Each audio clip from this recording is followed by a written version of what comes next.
Andhra Pradesh assembly ఎన్నికలు దగ్గర పడుతున్న కొద్దీ విమర్శలు ప్రతి విమర్శలు పెరిగిపోతున్నాయి.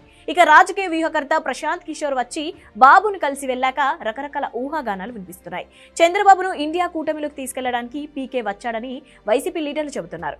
ఆ పార్టీ సోషల్ మీడియా కూడా కాంగ్రెస్ కూటమిలోకి టీడీపీ అంటూ కథనాలు ఇస్తోంది.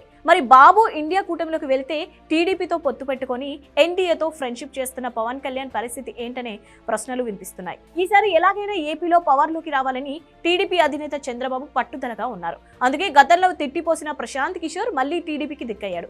లోకేష్ వెంట పెట్టుకొని మరీ వచ్చి బాబుతో మీటింగ్ లో కూర్చోబెట్టారు. బాబు పీకే మీటింగ్ పై వైసీపీ మంత్రులు బండ బూతులు తిట్టారు. అంతేకాదు అసలు పీకే వచ్చింది టీడీపీని కాంగ్రెస్ ఆధ్వర్యంలోని ఇండియా కూటమిలోకి తీసుకెళ్లడానికే అంటున్నారు. బెంగాల్ సీఎం మమతా బెనర్జీ సూచనలతోనే పీకే ఏపీకి వచ్చి బాబును కలిశారని అంటున్నారు. బీజేపీకి వ్యతిరేకంగా కాంగ్రెస్ మిత్రపక్షాలు ప్రాంతీయ పార్టీలతో ఏర్పడిన ఇండియా కూటమిలోకి నిజంగా చంద్రబాబు వెళ్తాడా అన్న సందేహాలు వ్యక్తమవుతున్నాయి. ప్రస్తుతం ఆంధ్రప్రదేశ్లో ఉన్న 3 పార్టీల్లో అధికార వైసీపీ, టీడీపీ ఏ కూటమిలోనూ భాగస్వాములు కావు. జనసేన మాత్రం బీజేపీ ఆధ్వర్యంలోని ఎన్డీఏలో కొనసాగుతోంది. 2024 ఏపీ ఎన్నికల్లో టీడీపీతో కలిసి పోటీ చేస్తామని కూడా ప్రకటించింది.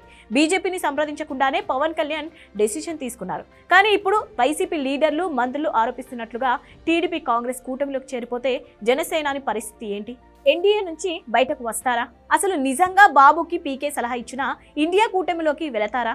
ఇప్పటికీ బీజేపీని తిట్టి చాలా పెద్ద పొరపాటు చేసి ఇప్పుడు మళ్ళీ ఆ పార్టీ అపోజిషన్ గ్రూపులో చేరిపోతారా?